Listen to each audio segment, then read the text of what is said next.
Hi, I'm Bernadette Goudy. Today, I wanted to talk to you about if you're bidding for a contract, say with another supplier, a client, or maybe a local authority if you're in the UK. There are clauses in that contract that you need to read carefully, and you may need to do some work when looking at how to fulfill those clauses before you sign the contract.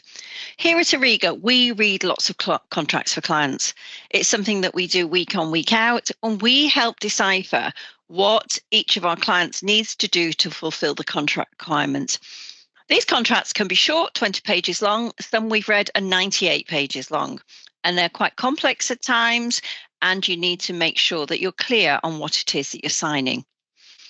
If you're tendering or submitting in a bid, make sure you take a step back, first of all, to think about what's needed from the data protection, GDPR, cybersecurity, etc., the requirements in the contract.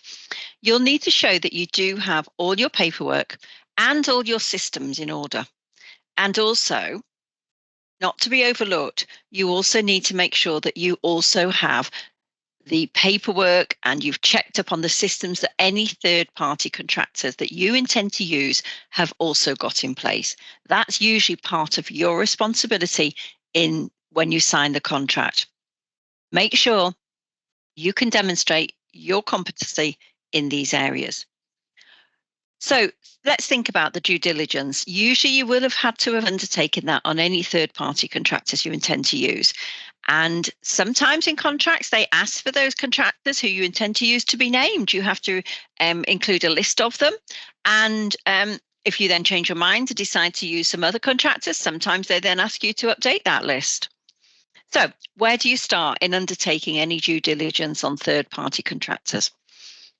Well, maybe make a list. If you don't know where to start with that list, get in touch. We have a free list that you can use as a checklist, check it off, and see what it is in terms of what you need to check up on.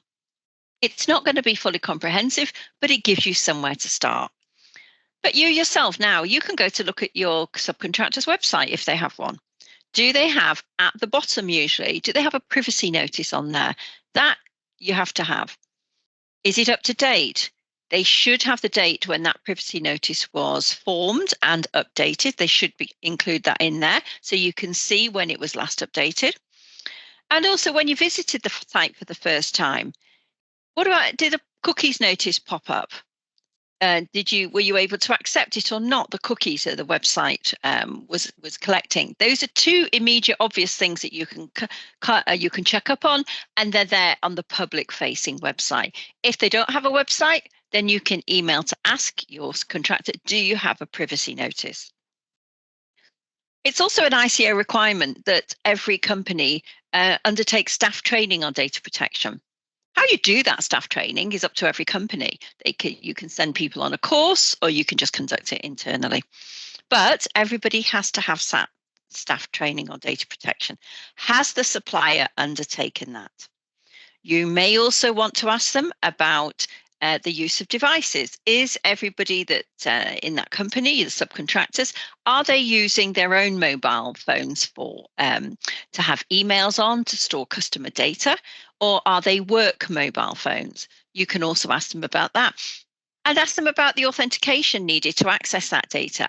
Is it just on 2FA? Do they have multi-factor authentication, or is it just simple with a passcode? Things you need to check up on because you need to protect the data that they're handling on your behalf. So if you get stuck, get in touch. We have a checklist that'll get you started and help you fulfill those contract requirements. Thank you.